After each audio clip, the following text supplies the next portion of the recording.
Price lord. ದೇವರ ಅತಿ ಪರಿಶುದ್ಧ ನಾಮಕ್ಕೆ ಸ್ತೋತ್ರವಾಗಲಿ. ಮತ್ತೊಂದು ದಿನವನ್ನು ಕಾಣುವಂತೆ ದೇವರು ನಮಗೆ ಕೃಪೆ ಮಾಡಿದ್ದಕ್ಕಾಗಿ ಸ್ತೋತ್ರ.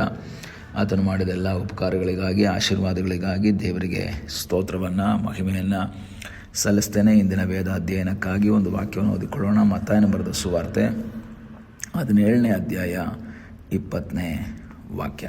ಆತನು ಅವರಿಗೆ, ನಿಮ್ಮ ನಂಬಿಕೆ ಕಡಿಮೆಯಾಗಿರುವುದರಿಂದಲೇ ಆಗಲಿಲ್ಲ. ಯೇಸು ಸ್ವಾಮಿ ತನ್ನ ಶಿಷ್ಯರ ಬಳಿಯಲ್ಲಿ ಹೇಳ್ತಾ ಇರುವಂಥ ಒಂದು ಮಾತು. ಯೇಸುವನ್ನು ಹಿಂಬಾಲಿಸ್ತಾ ಇರುವಂಥ ಶಿಷ್ಯರು, ಈ 12 ಜನ ಶಿಷ್ಯರು ಯೇಸುವಿನ ವಾಕ್ಯಗಳನ್ನು ಕೇಳಿದವರು, ಹತ್ತಿರದಲ್ಲೇ ಇದ್ದವರು, ಜೊತೆಯಾಗಿದ್ದವರು, ಒಟ್ಟಿಗೆ ಪ್ರಾರ್ಥನೆ ಮಾಡಿದವರು. ಆದರೆ ಅಲ್ಲಿ ನಾವು 14ನೇ ವಾಕ್ಯದಿಂದ ಓದುವಾಗ, ಒಬ್ಬ ತಂದೆ ಮೂರ್ಛ ರೋಗಿಯಾಗಿರುವಂತಹ ತನ್ನ ಮಗನನ್ನು ಕರ್ಕೊಂಡು ಯೇಸುಸ್ವಾಮಿ ಹತ್ರ ಬರ್ತಾರೆ. ಬಂದಂಥ ಸಮಯದಲ್ಲಿ ಈ ಶಿಷ್ಯರುಗಳು ಡೀಲ್ ಮಾಡೋಕ್ಕೆ ಹೋಗ್ತಾರೆ. ಯೇಸು ಹತ್ರ ಇನ್ನೂ ಅವ್ನು ಮೀಟ್ ಆಗೋದಕ್ಕಿಂತ ಮುಂಚೆ ಇವ್ರು ತಿಳ್ಕೊಂಡ್ರು, ನಮಗೂ ಪವರ್ ಇದೆ, ನಾವೇನು ಮಾಡೋಣ, ಡೀಲ್ ಮಾಡೋಣ, ನಾವೇ ಪ್ರಾರ್ಥನೆ ಮಾಡೋಣ ಎಂಬುದಾಗಿ ಹೇಳಿ ಇವರು ಪ್ರಾರ್ಥನೆ ಮಾಡೋಕ್ಕೆ ಅಂತ ತೀರ್ಮಾನ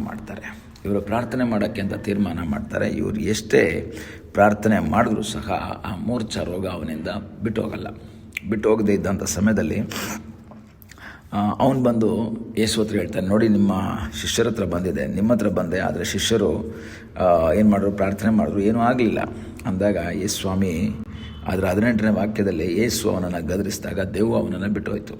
ಆ ಕ್ಷಣ ಆ ಹುಡುಗನಿಗೆ ಸ್ವಸ್ಥವಾಗುತ್ತೆ. ಇದಾದಿ ತಂದೆ ಮಗ ಅವರು ವಾಪಸ್ ಹೋಗ್ತಾರೆ. ಶಿಷ್ಯರು ಬಂದು ಕೇಳ್ತಾರೆ, ಸ್ವಾಮಿ ನಮ್ಮ ಹತ್ರ ಯಾಕಾಗಲಿಲ್ಲ, ಅದು ನಮ್ಮಿಂದ ನಾವು ಎಷ್ಟು ಟ್ರೈ ಮಾಡಿದ್ವಿ, ಆ ದೆವ್ವ ಬಿಟ್ಟು ಹೋಗಲಿಲ್ಲ, ಆ ಮೂರ್ಛ ರೋಗ ಅವನಿಂದ ಬಿಡುಗಡೆ ಆಗಲಿಲ್ಲ. ಹಾಗಾದರೆ ನಮ್ಮನ್ನು ಸೌಖ್ಯ ಮಾಡಬೇಕು ಅಂತ ತಾನೇ ಕರೆದಿರೋದು. ದೆವ್ವಗಳನ್ನು ಬಿಡಿಸುವುದಕ್ಕಾಗಿ ಅಧಿಕಾರವನ್ನು ದೇವರು ಕೊಟ್ಟಿದ್ದಾರೆ, ರೋಗಿಗಳನ್ನು ಸೌಖ್ಯ ಮಾಡುವಂಥ ಅಧಿಕಾರ ಅವ್ರಿಗೆ ಕೊಟ್ಟಿದ್ದಾರೆ. ಆದರೂ ಸಹ ಏನಾಗಲಿಲ್ವಂತೆ, ಅದು ಬಿಟ್ಟೋಗ್ಲಿಲ್ವಂತೆ. ಆಗ ಇವರಿಗೊಂದು ಕನ್ಫ್ಯೂಷನ್ ಆಯಿತು, ಸ್ವಾಮಿ ನೀವು ನನ್ನನ್ನು ಕರೆದಿದ್ದು ಯಾಕೆ? ಎಲ್ಲ ಶಿಷ್ಯರುಗಳ ಮಧ್ಯದಿಂದ ನಮ್ಮನ್ನು ಕರೆದು ಬೇರ್ಪಡಿಸಿದ್ದೇ ಅದಕ್ಕೋಸ್ಕರ, ಆತನೊಂದಿಗಿರುವುದಕ್ಕೆ, ಸುವಾರ್ತೆಯನ್ನು ಸಾರುವುದಕ್ಕೆ, ರೋಗಿಗಳನ್ನು ಗುಣ ಮಾಡುವುದಕ್ಕೆ, ದೆವ್ವಗಳನ್ನು ಬಿಡಿಸುವುದಕ್ಕೆ ಎಂಬುದಾಗಿಯೇ ಕರೆದಿದ್ದಾರೆ ಅಂತ ನಾವು ಮತ್ತಾಯದಲ್ಲಿ ಓದ್ತೀವಿ.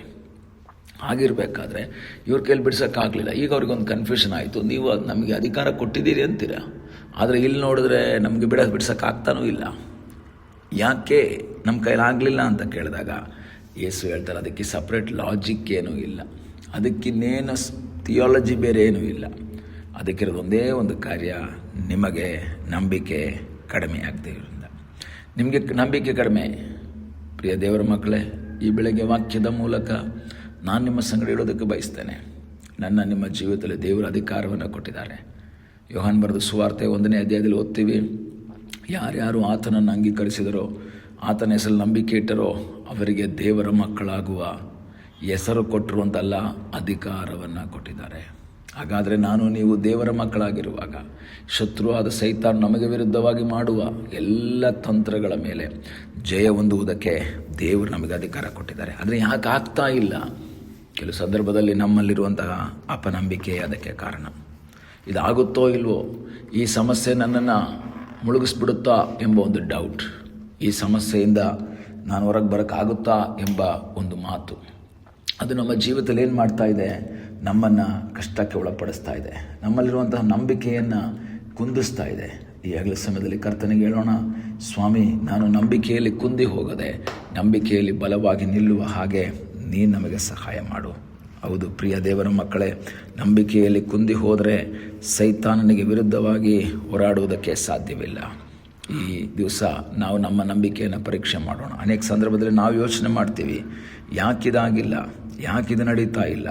ಆದರೆ ವಾಕ್ಯ ಹೇಳ್ತದೆ, ಅದಕ್ಕೆ ಕಾರಣ ಬೇರೆ ಏನೂ ಅಲ್ಲ, ನಮ್ಮಲ್ಲಿ ನಂಬಿಕೆ ಕಡಿಮೆ ಆಯಿತು. ದೇವರ ಮೇಲಿರುವಂಥ ನಂಬಿಕೆ, ಇದು ನನ್ನಿಂದ ಸಾಧ್ಯ ಎಂಬ ನಂಬಿಕೆ, ನನ್ನ ದೇವರು ನನಗೆ ಬಲವನ್ನು ಕೊಡ್ತಾನೆ ಎಂಬ ನಂಬಿಕೆ, ಅದು ನಮ್ಮಲ್ಲಿ ಇಲ್ಲದೇ ಇದ್ದರೆ ನಮ್ಮ ಜೀವಿತದಲ್ಲಿ ನಿರಾಶೆ ಅನುಭವ. ಈಗಲೇ ಸಮಯದಲ್ಲಿ ನಾವು ನಂಬಿಕೆಯಲ್ಲಿ ದೃಢವಾಗಿ ನಿಲ್ಲೋಣ. ನಂಬಿಕೆ ಕಡಿಮೆ ಆಗದೆ, ಈ ಸ್ವಾಮಿ ಹೇಳ್ತಾರೆ, ನಿಮಗೆ ಸಾಸಿವೆ ಕಾಳಷ್ಟು ನಂಬಿಕೆ ಇದ್ದರೆ ಈ ಬೆಟ್ಟ ಕೀಲಿಂದ ಕಿತ್ತು ಹೋಗುತ್ತೆ. ಆದರೆ ನಂಬಿಕೆ ಇಲ್ಲ ಅಂದರೆ ಏನೂ ನಡೆಯೋದಿಲ್ಲ. ಈಗಲ ಸಮಯದಲ್ಲಿ ಕರ್ತನಿಗೆ ಹೇಳೋಣ, ಸ್ವಾಮಿ ನಾನು ನಂಬುತ್ತೇನೆ, ಸ್ವಾಮಿ ನಂಬಿದರೆ ನೀನು ದೇವರ ಮಹಿಮೆ ಕಾಣುತ್ತೆ ಎಂಬುದಾಗಿ ವಾಕ್ಯ ಹೇಳ್ತದೆ. ನಂಬಿಕೆಯಿಂದ ನಾವು ಆತನ ಮುಖವನ್ನು ನೋಡುವುದಾದರೆ ಅದ್ಭುತವನ್ನು ಮಾಡುವ ಸರ್ವಶಕ್ತನಾದ ಒಬ್ಬ ದೇವರು ನಮಗಾಗಿ ಜೀವಿಸ್ತಾ ಇದ್ದಾನೆ. ಈ ದಿವಸ ಕರ್ತನಿಗೆ ಹೇಳೋಣ, ಸ್ವಾಮಿ ನಾನು ನಂಬುತ್ತೇನೆ. ಶಿಷ್ಯರು ಯೋಚನೆ ಮಾಡಿದ್ರು, ಯಾಕಾಗಲಿಲ್ಲ? ಬೇರೆ ಏನಾರ ಕಾರಣ ಇರ್ಬೋದಾ? ಏ ಸ್ವಾಮಿ ಸಿಂಪಲ್ಲಾಗಿ ಹೇಳ್ತಾ ಇದ್ದಾರೆ, ಬೇರೆ ಏನೂ ಇಲ್ಲ, ಅದಕ್ಕೆ ನಿಮಗೆ ನಂಬಿಕೆ ಕಡಿಮೆ ಆಗಿರೋದ್ರಿಂದ ಅದಾಗಲಿಲ್ಲ. ಈ ದಿವಸಗಳಲ್ಲಿ ನಾವು ಪ್ರಾರ್ಥನೆ ಮಾಡುವಾಗ ಸಮಸ್ಯೆಗಳನ್ನು ನೋಡೋದು ಬೇಡ, ಸಮಸ್ಯೆಗಳನ್ನು ಪರಿಹಾರ ಮಾಡುವ ಸರ್ವಶಕ್ತನಾದ ದೇವರ ಮುಖವನ್ನು ನೋಡೋಣ. ಪ್ರತಿಕೂಲಗಳನ್ನು ನೋಡೋದು ಬೇಡ, ಅದನ್ನು ಅನುಕೂಲ ಮಾಡುವ ದೇವರನ್ನು ನೋಡೋಣ. ಆ ದೇವರು ನಮಗಾಗಿ ಅದ್ಭುತವನ್ನು ಮಾಡುವುದಕ್ಕೆ ಶಕ್ತನಾಗಿದ್ದಾನೆ. ಆತನಲ್ಲಿ ಆಶ್ರಯಿಸಿ ಆತನ ಚಿತ್ತಕ್ಕೆ ವಿಧೇಯರಾಗಿ ಮುಂದೆ ಸಾಗುವ ಹಾಗೆ ದೇವರು ನಮಗೆ ಸಹಾಯ ಮಾಡಲಿ. ನಂಬಿಕೆಯಲ್ಲಿ ದೃಢವಾಗಿ ನಿಲ್ಲೋಣ, ನಂಬಿಕೆಯಲ್ಲಿ ಶಕ್ತಿಯುತವಾಗಿ ನಿಲ್ಲೋಣ.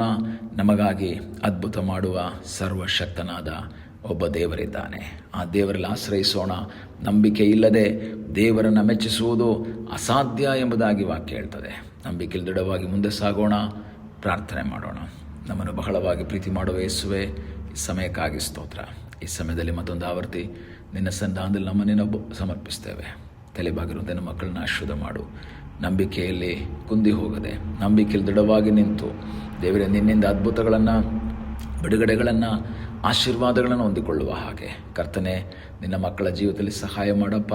ನಂಬಿಕೆ ಕಡಿಮೆಯಾಗಿ ದೇವರೇ ಅದ್ಭುತಗಳನ್ನು, ಬಿಡುಗಡೆಯನ್ನು ಕಾಣದೆ ಹೋಗಬಾರ್ದು. ನಂಬಿಕೆ ದೃಢವಾಗಿರುವ ಹಾಗೆ ದೇವರೇ ಸಹಾಯ ಮಾಡು.